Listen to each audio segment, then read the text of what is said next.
നിങ്ങൾക്ക് ഈ കഥ ഇഷ്ടപ്പെടുകയാണെങ്കിൽ ചാനൽ സബ്സ്ക്രൈബ് ചെയ്ത് കാണണേ. ലൈക്ക് ചെയ്യാനും മറക്കണ്ട. ദേവൻ പിന്നെയും അകത്ത് കയറി വന്നുകൊണ്ട് പറഞ്ഞു, ഇങ്ങനെ വെറുതെ പ്രാർത്ഥിച്ചിട്ട് കാര്യമില്ല. കുറച്ച് പാലോ പഴോ എന്തെങ്കിലുമൊക്കെ കൊടുത്ത് പ്രാർത്ഥിക്ക്. ചിലപ്പോൾ നിന്റെ മഹാദേവൻ നിന്റെ പ്രാർത്ഥന കേൾക്കും. നിങ്ങൾ കളിയാക്കൊന്നും വേണ്ട. ഒന്നും കൊടുക്കാതെ തന്നെ എൻ്റെ മഹാദേവൻ എൻ്റെ പ്രാർത്ഥന കേൾക്കും, ഗൗരി പറഞ്ഞു. നോക്കാം ആരുടെ പ്രാർത്ഥനയാണ് കേൾക്കുന്നതെന്ന്, ദേവൻ പറഞ്ഞു. അവൾ ദേഷ്യത്തോടെ അവൻ്റെ മുഖത്തേക്ക് തന്നെ നോക്കി നിൽക്കുമ്പോൾ അവൻ ചെറിയൊരു ചമ്മലോടെ പറഞ്ഞു, ഞാൻ ഇന്നലെ പറഞ്ഞില്ലേ അഞ്ജലി വിളിക്കുന്നുണ്ടെന്ന്. അവൾ ഇപ്പോഴും വിളിച്ചുകൊണ്ടിരിക്കുക. നീ അവളെ വിളിച്ച് രവിയുടെ അനിയത്തി രമ്യയാണെന്നും രവിയെ വിളിച്ച് കിട്ടാത്തതുകൊണ്ടാണ് രാമേട്ടനെ വിളിച്ചതെന്നും ഇപ്പോൾ രവി വീട്ടിലുള്ളതുകൊണ്ട് ഫോണിൽ ശ്രദ്ധിച്ചില്ല, അതുകൊണ്ടാണ് വിളിച്ചത് അറിയാതിരുന്നതെന്നും ഒന്ന് പറയ്. ഞാൻ എന്തിന് അഞ്ജലി മേഡത്തെ വിളിക്കണം? നിങ്ങളുടെ കാമുകിയല്ലേ, നിങ്ങൾ തന്നെ വിളിച്ച് സംസാരിച്ചാൽ മതി. എനിക്ക് പറ്റില്ല. സാധാരണ കാമുകന്മാരാ കാമുകിമാരെ എപ്പോഴും വിളിച്ചോണ്ടിരിക്കുക. ഇവിടെ കാമുകി വിളിച്ചിട്ട് പോലും നിങ്ങൾക്ക് സംസാരിക്കാൻ ഇത്ര മടിയാണോ? ഗൗരി ചോദിച്ചു. അത് കേട്ട് അവന് ദേഷ്യം വന്നു. അവൻ പറഞ്ഞു, എൻ്റെ നമ്പർ ഞാൻ ആർക്കും കൊടുക്കാറില്ല. എന്തെങ്കിലും ആവശ്യമുണ്ടെങ്കിൽ രവിയെ വിളിക്കാറ്. നമ്പർ കൊടുത്താൽ പലർക്കും അത് പാസ് ചെയ്തു പോകും. എനിക്കത് ബുദ്ധിമുട്ടാവും. നിങ്ങൾക്ക് ശരിക്കും പെണ്ണുങ്ങളെ മനസ്സിലാവാഞ്ഞിട്ടാണോ? സാധാരണ ഒരു കാമുകിക്ക് കാമുകൻ്റെ നമ്പർ കിട്ടിയാൽ അത് മറ്റാർക്കും കൊടുക്കാൻ അവർ ഇഷ്ടപ്പെടില്ലെന്നാ എൻ്റെ അറിവ്. അഞ്ജലി മേഡത്തിൻ്റെ കാര്യത്തിൽ അത് വളരെ ശരിയാ.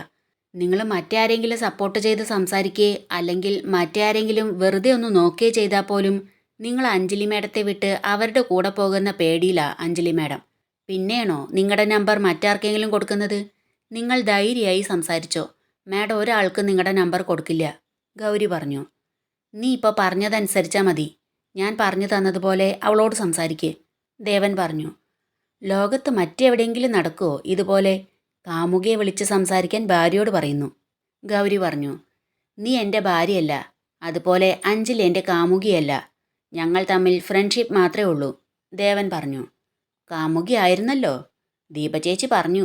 എന്തോ കാരണം കൊണ്ട് കല്യാണം കഴിക്കാൻ കഴിയാതിരുന്നതാണെന്നും അഞ്ജലി മേഡത്തിന് ഇപ്പോഴും നിങ്ങളെ ഇഷ്ടമാണെന്നും നിങ്ങളുടെ കാര്യം അറിയില്ലെന്നും. നിങ്ങൾക്ക് ആ അഞ്ജലി മേഡത്തെ കല്യാണം കഴിച്ചാൽ എന്താ? എങ്കിൽ എനിക്കിവിടെ വന്ന് നിൽക്കേണ്ടി വരില്ലായിരുന്നു. നിലവിലൊരു ഭാര്യ ഉണ്ടെങ്കിൽ മറ്റൊരു പെണ്ണിൻ്റെ കഴുത്തിൽ താലി കെട്ടാൻ നിങ്ങൾക്ക് ധൈര്യം ഉണ്ടാകില്ലല്ലോ, ഗൗരി പറഞ്ഞു. ഞാൻ മറ്റൊരു വിവാഹം കഴിച്ചതായിരുന്നെങ്കിൽ നീ എന്തു ചെയ്യുമായിരുന്നു? ദേവൻ ചോദിച്ചു. ഞാനൊന്നും ചെയ്യേണ്ട, അവർ ചെയ്തോളും, നിങ്ങളുടെ ഭാര്യ, ഗൗരി പറഞ്ഞു. അപ്പോഴും അവൻ്റെ ഫോണിൽ കോൾ വന്നു. സംസാരിക്ക് എന്ന് പറഞ്ഞ് ആ ഫോൺ അവൾക്ക് നേരെ നീട്ടി. അഞ്ജലി മേഡത്തിൻ്റെ ഫോണിൽ ട്രൂ കോളർ ഉണ്ടാവില്ലേ? അതിൽ നിങ്ങളുടെ പേര് കണ്ടിട്ടുണ്ടാവില്ലേ? ഗൗരി ചോദിച്ചു. ഇത് രമ്യയുടെ പേരിലെടുത്ത നമ്പറാ. ട്രൂ കോളറിൽ അവളുടെ പേരാ വരിക. സംസാരിക്ക് എന്ന് പറഞ്ഞ് ആ ഫോൺ അവൾക്ക് കൊടുത്തു. അപ്പോൾ ഈ നമ്പർ ഏതെങ്കിലും രമ്യയുടെ ആവുമെന്ന് കരുതി അവർക്ക് വിളിക്കാതിരുന്നൂടെ എന്ന് ചോദിച്ച് അവൾ ആ ഫോൺ വാങ്ങി ദേവൻ പറഞ്ഞു കൊടുത്തതുപോലെ സംസാരിച്ചു. നിങ്ങൾ ഇത്രയും സുന്ദരിയായി അഞ്ജലി മേഡത്തെ ഒഴിവാക്കാൻ എന്താ കാരണം? മറ്റാരോടെങ്കിലും പ്രണയമുണ്ടോ? അവൾ ചോദിച്ചു. നീ കൂടുതലായി ഒന്നും അന്വേഷിക്കണ്ട, ആ ഫോൺ ഇവിടത്താ, ദേവൻ പറഞ്ഞു. നോക്കട്ടെ, നിങ്ങൾ മറ്റാരോടെങ്കിലും ഫോണിൽ കൂടുതൽ നേരം സംസാരിക്കുന്നുണ്ടോ, മറ്റേതെങ്കിലും പെണ്ണുങ്ങളുടെ ഫോട്ടോ ഉണ്ടോ എന്നൊക്കെ, എന്നിട്ട് തരാം എന്ന് പറഞ്ഞ് അവൾ ഫോൺ കൊടുക്കാതെ അതുമായി നടന്നു. അവൻ പിന്നാലെ അത് വാങ്ങിക്കാനായി ചെന്നപ്പോൾ അവൾ കുറച്ചുകൂടെ സ്പീഡിൽ നടക്കുകയും പിന്നീട് കട്ടിലിന് ചുറ്റും ഓടുകയും ചെയ്തു. അവൻ ഫോൺ ചോദിച്ച് അത് വാങ്ങാനായി അവളുടെ പുറകെ നടന്നു. അതിനിടയിൽ അവൾ കോൾ ലിസ്റ്റ് എടുത്തു നോക്കി പറഞ്ഞു. ഏട്ടത്തിയാരാ?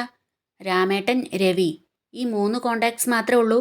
മറ്റാരെയും നിങ്ങൾ വിളിക്കാറില്ലേ? അപ്പോൾ അവൻ അവിടെ നിന്ന് പറഞ്ഞു. ഗൗരി, മര്യാദയ്ക്ക് ഫോൺ താ. എൻ്റെ ഫോൺ എന്തിനാ നീ നോക്കുന്നത്? അവൾ കട്ടിലിന് മറുവശത്തായി നിന്ന് പറഞ്ഞു. നിങ്ങളുടെ ഭാര്യ ആയതുകൊണ്ട്. നിങ്ങളെ എന്നെ തട്ടിക്കൊണ്ടുവന്നതുപോലെ മറ്റാരെങ്കിലും തട്ടിക്കൊണ്ടുവന്നിട്ടുണ്ടോ എന്ന് അറിയില്ലല്ലോ. വല്ല സുന്ദരികളുടെ ഫോട്ടോ ഗാലറിയിലുണ്ടോ നോക്കട്ടെ എന്ന് പറഞ്ഞ് ഗൗരി പിന്നെയും ഫോണിൽ നോക്കാൻ തുടങ്ങി. അവൻ വേഗം കട്ടിലിനെ ക്രോസ് ചെയ്ത് ചെന്ന് ബലമായി അവളുടെ കയ്യിൽ നിന്ന് ആ ഫോൺ പിടിച്ചു വാങ്ങാൻ തുടങ്ങിയപ്പോൾ വാതിലിനിടയിൽപ്പെട്ട് ചതഞ്ഞ വിരലുകൾ അവൾക്ക് വല്ലാതെ വേദനിച്ചു. ചെറിയൊരു നിലവിളിയോടെ അവൾ ഫോൺ വിട്ടുകൊടുത്ത് വിരൽ വേദനിച്ച് കൈകുടഞ്ഞു. അവൻ ഫോൺ വാങ്ങി പോക്കറ്റിലിട്ടതിന് ശേഷം അവളുടെ കയ്യിൽ പിടിച്ചു ചോദിച്ചു, വേദനിച്ചോ? അവൾ കൈ അവൻ്റെ കയ്യിൽ നിന്ന് വലിച്ചെടുത്തു കുടഞ്ഞ് ദേഷ്യത്തോടെ അവനെ നോക്കി പറഞ്ഞു. നിങ്ങൾക്ക് എന്തോ ദുരൂഹതയുണ്ടെന്ന് എനിക്കറിയായിരുന്നു. ഇപ്പം അത് കൺഫേമായി. നിങ്ങൾ എന്തൊക്കെയോ മറയ്ക്കുന്നുണ്ട്. ഞാനത് കണ്ടുപിടിച്ചാലോ എന്ന് പേടിച്ചല്ലേ ഇപ്പം എൻ്റെ കയ്യിൽ നിന്ന് ഫോൺ തട്ടിപ്പറിച്ചത്. നോക്കിക്കോ, നിങ്ങളുടെ ദുരൂഹത ഞാൻ പൊളിച്ചെടുക്കും. ഒരാളുടെ ഫോൺ മറ്റൊരാൾ അനുവാദമില്ലാതെ നോക്കാൻ പാടില്ല. എൻ്റെ ഫോണിൽ അങ്ങനെ പല രഹസ്യങ്ങളും ഉണ്ടാവും. അതെന്തിനാ നീ അറിയുന്നത്? പിന്നെ ദുരൂഹത എനിക്കല്ല, നിനക്കാ ഉള്ളത്. സ്വന്തമായി ഫോൺ പോലും ഇല്ലാത്ത നീ എങ്ങനെ എൻ്റെ ഐഫോണിലെ കോണ്ടാക്ട്സും ഗാലറി ഓപ്പൺ ചെയ്തു? ദേവൻ ചോദിച്ചു. അവൻ്റെ ആ ചോദ്യം അവളിൽ ഒരു പതർച്ചയുണ്ടാക്കി. അവൾ പറഞ്ഞു, എനിക്കിപ്പോഴാ ഫോണില്ലാതെയുള്ളൂ. ഞാൻ ഈ നാട്ടിൽ വരുന്നതിന് മുൻപ് ഫോൺ ഉപയോഗിച്ചിരുന്നു. ഫോൺ പോലും ഉപേക്ഷിച്ച് നാട് വിട്ടുപോരാൻ തക്ക എന്ത് ദുരൂഹതയാ നിനക്കുള്ളത്? ദേവൻ ചോദിച്ചു.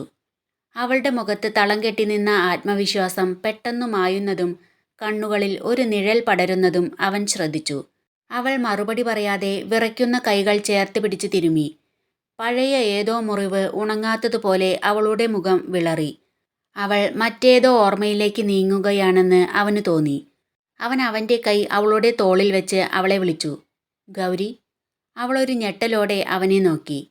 അപ്പോൾ അവളുടെ കണ്ണുകളിൽ കണ്ടത് ഭയമാണോ സങ്കടമാണോ എന്ന് തിരിച്ചറിയാൻ അവന് കഴിഞ്ഞില്ല. അവളുടെ കണ്ണുകളിലെ നനവ് അവൾ എന്തൊക്കെയോ മറയ്ക്കുന്നുണ്ടെന്ന സത്യം വെളിപ്പെടുത്തുന്നത് പോലെ അവന് തോന്നി. അവളെക്കുറിച്ചുള്ള സത്യങ്ങൾ അറിയാൻ അവൻ ആഗ്രഹിച്ചു. അവളുടെ മിഴികളിലെ നനവ് ഒരു രഹസ്യരേഖ പോലെ അവൻ വായിച്ചെടുത്തു. ചോദിക്കാൻ ഒരുങ്ങിയ വാക്കുകൾ അവൻ്റെ തൊണ്ടയിൽ തന്നെ തങ്ങി നിന്നു. മറച്ചുപിടിക്കാൻ ശ്രമിക്കും തോറും ആഴം കൂടുന്ന ഏതോ മുറിവ് അവളിൽ ഒളിഞ്ഞു കിടക്കുന്നുണ്ടെന്ന് അവൻ്റെ മനസ്സ് മന്ത്രിച്ചു. എൻ്റെ ചോദ്യം നീ മറക്കാൻ ശ്രമിച്ച എന്തൊക്കെയോ നിന്നെ ഓർമ്മപ്പെടുത്തിയതുപോലെ തോന്നുന്നു. നീ കരഞ്ഞോ? ദേവൻ ചോദിച്ചു. അവൾ അവൻ്റെ കൈ അവളുടെ തോളിൽ നിന്ന് തട്ടിമാറ്റി. ഇല്ല, ഞാനൊന്നും ഓർക്കാനും ശ്രമിക്കുന്നില്ല, ഒന്നും മറക്കാനും ശ്രമിക്കുന്നില്ല. പിന്നെ എന്തിനു കരയണം? ആത്മധൈര്യം വീണ്ടെടുത്ത് ഗൗരി പറഞ്ഞു. അവളുടെ വാക്കുകളിലെ കർക്കശ്യം ഒരു കവചം പോലെയാണെന്ന് അവന് തോന്നി. അകത്തെ മുറിവുകൾ ആരും കാണാതിരിക്കാൻ അവൾ തന്നെത്താൻ തീർത്ത മതിൽക്കെട്ട്. അങ്ങനെയാണോ? ദേവൻ പതിഞ്ഞ സ്വരത്തിൽ ചോദിച്ചു. അതെ, അവൾ പറഞ്ഞു. അവൻ്റെ കണ്ണുകൾ ഗൗരിയുടെ മുഖത്തു തന്നെയായിരുന്നു. ഒന്നും മറക്കാൻ ശ്രമിക്കുന്നില്ലെങ്കിൽ പിന്നെ എന്തിനാ ഈ കണ്ണുകൾ ഇങ്ങനെ പതറുന്നത്? നിന്റെ വാക്കുകൾക്ക് ധൈര്യമുണ്ടായിരിക്കാം ഗൗരി. പക്ഷേ നിന്റെ മിഴികൾ പറയുന്നുണ്ട് നീ എന്തൊക്കെയോ മറക്കാൻ ശ്രമിക്കുന്നുണ്ടെന്ന്. ദേവൻ പറഞ്ഞു. അവൾ പതറുന്ന മിഴികളോടെ ഒരു നിമിഷം അവനെ നോക്കി. എന്നാൽ ആ മിഴികളിൽ നിന്ന് കൂടുതൽ സത്യങ്ങൾ വെളിപ്പെടുമോ എന്ന ഭയത്താൽ അവൾ വേഗം നോട്ടം മാറ്റി. എനിക്ക് ഉറക്കം വരുന്നു, അവൾ പറഞ്ഞു. അവളുടെ മനസ്സിൽ നിന്ന് ആ ചിന്തകളെ മാറ്റാൻ എന്നവണ്ണം അവൻ പറഞ്ഞു. ഉറങ്ങിക്കോ, നല്ല ഉറക്കം മനസ്സിന് നല്ല തെളിച്ചം തരും. എൻ്റെ സ്വസ്ഥത കളഞ്ഞ് നിന്നെ ഇവിടുന്ന് പറഞ്ഞുവിടാനുള്ള ഐഡിയകൾ നല്ലതുപോലെ കിട്ടും. ഐഡിയയ്ക്ക് വേണ്ടി നിന്റെ മഹാദേവനോട് ചോദിക്കേണ്ട കാര്യമില്ല, ദേവൻ പറഞ്ഞു. നിങ്ങളുടെ സ്വസ്ഥത കളയാനുള്ള വഴികൾക്ക് എനിക്ക് ക്ഷാമമൊന്നുമില്ല. 6 മാസം തികയുമ്പോഴേക്കും നിങ്ങൾ തന്നെ പറയും എന്നോട് ഇവിടുന്ന് പോയിക്കോളാൻ. അതുകൊണ്ട് ഈ റെസിഗ്നേഷൻ ലെറ്റർ നിങ്ങൾ തന്നെ കൊണ്ടുപോയിക്കോ എന്ന് പറഞ്ഞ് ദേവൻ ചുരുട്ടിയെറിഞ്ഞ അവളുടെ റെസിഗ്നേഷൻ ലെറ്റർ നിവർത്തി ടേബിളിന് മുകളിൽ വെച്ചിരുന്നതെടുത്ത് അവൻ്റെ കയ്യിൽ തന്നെ വച്ചു കൊടുത്തു. ഇതിൻ്റെ ആവശ്യം വരുമെന്ന് എനിക്ക് തോന്നുന്നില്ല. എങ്കിലും ഞാനിത് എൻ്റെ റൂമിൽ കൊണ്ടുപോയി വയ്ക്കാം. റൂമിൽ വല്ലാതെ ബോറടിച്ചിരിക്കുമ്പോൾ ഇത് വായിച്ച് റിലാക്സ് ആവാലോ, ദേവൻ പറഞ്ഞു. ഇത് വായിച്ച് റിലാക്സ് ആവാൻ ഇത് കോമഡി സ്റ്റോറിയൊന്നും അല്ല എഴുതിയിരിക്കുന്നത്, ഗൗരി പറഞ്ഞു. ഇത് കാണുമ്പോൾ എനിക്ക് കോമഡിയാ തോന്നുന്നത്. ഓഫീസിൽ നിന്നോ ഈ വീട്ടിൽ നിന്നോ ഒരിക്കലും പോകാൻ കഴിയാത്ത നീ 6 മാസം കഴിഞ്ഞാൽ പോകുമെന്ന് പറഞ്ഞ് ലെറ്റർ തന്നിരിക്കുന്നു. ഇത് വലിയൊരു കോമഡി തന്നെയല്ലേ, ദേവൻ പറഞ്ഞു. ഞാൻ നിങ്ങളെ ചലഞ്ച് ചെയ്യാം. 6 മാസം അതിനുള്ളിൽ നിങ്ങൾ തന്നെ പറയും എന്നോട് ഇവിടുന്ന് പോയിക്കോളാൻ, ഗൗരി പറഞ്ഞു. ആ, 6 മാസം ഉണ്ടല്ലോ. ഇവിടുന്ന് പോകാൻ വേണ്ടി നിനക്ക് ചെയ്യാൻ കഴിയുന്നതെല്ലാം നീ ചെയ്തോ. നീ ഇവിടുന്ന് പോകാതിരിക്കാൻ എനിക്ക് എന്ത് ചെയ്യാൻ കഴിയോ അതൊക്കെ ഞാനും ചെയ്യാം, ദേവൻ പറഞ്ഞു. ഞാൻ ഇവിടുന്ന് പോകാതിരിക്കാൻ വേണ്ടി എന്തിന് നിങ്ങളെന്തെങ്കിലും ചെയ്യണം, ഗൗരി ചോദിച്ചു. അല്ല, 10 ലക്ഷം തരാതെ നിന്നെ ഇവിടുന്ന് വിടില്ലെന്ന് പറഞ്ഞതാ, ദേവൻ പറഞ്ഞു. അപ്പോൾ അവൾ ദേവനെ തന്നെ നോക്കി നിന്നു. ഇനി അതോർത്ത് നിന്ന് സമയം കളയണ്ട, കിടന്നോ, ഗുഡ് നൈറ്റ് എന്ന് പറഞ്ഞ് അവൻ അവിടുന്ന് പോയി. ദേവൻ പറഞ്ഞതുപോലെ തനിക്ക് അവിടുന്ന് പോകാൻ കഴിയില്ലായിരിക്കോ എന്ന ആശങ്കയിൽ അവൾ കുറച്ചുനേരം നിന്നു. എന്നിട്ട് ചെന്ന് ഡോറടച്ചു. ദേവൻ ഗൗരിയുടെ റൂമിൽ നിന്ന് സന്തോഷത്തോടെ ഇറങ്ങിപ്പോകുന്നത് കണ്ട് രാമേട്ടൻ ദേവൻ കാണാതിരിക്കാൻ കുറച്ചു മാറി നിന്ന് ചിന്തിച്ചു. കുഞ്ഞിന് ഈയിടെയായി എന്തൊക്കെയോ മാറ്റങ്ങളുണ്ട്. മുഖത്ത് നല്ല സന്തോഷം കാണുന്നുണ്ട്. പഴയതുപോലെ ദേഷ്യപ്പെടുന്നില്ല. ഭഗവാനെ, കുഞ്ഞിന് ആ ഹേമയുമായുള്ള ബന്ധം വേർപ്പെടുത്തി ഗൗരിമോളെ ശരിക്കും കല്യാണം കഴിക്കാൻ തോന്നണേ. കുഞ്ഞിൻ്റെ ജീവിതത്തിൽ സന്തോഷം കൊടുക്കണേ. രാമേട്ടൻ അവിടെ നിന്ന് പ്രാർത്ഥിച്ചു. എന്നിട്ട് അവിടുന്ന് രാമേട്ടൻ്റെ റൂമിലേക്ക് പോയി. ഗൗരി ഉറക്കം വരാതെ എന്തൊക്കെയോ ആലോചിച്ച് കിടന്നു. അവളുടെ കണ്ണിൽ നിന്ന് കണ്ണുനീർ ഒഴുകുന്നുണ്ടായിരുന്നു. അത് തുടച്ചു മാറ്റിയവൾ മറുപുറം ചെരിഞ്ഞു കിടന്ന് കണ്ണുകളടച്ചു. ഉറങ്ങാൻ കഴിയുന്നില്ല. അവൾ ബെഡിൽ നിന്നെഴുന്നേറ്റ് വാഷ്റൂമിൽ പോയി തിരികെ വന്ന് വെള്ളം കുടിക്കാൻ നോക്കുമ്പോൾ വെള്ളം ജഗ്ഗിലില്ലായിരുന്നു.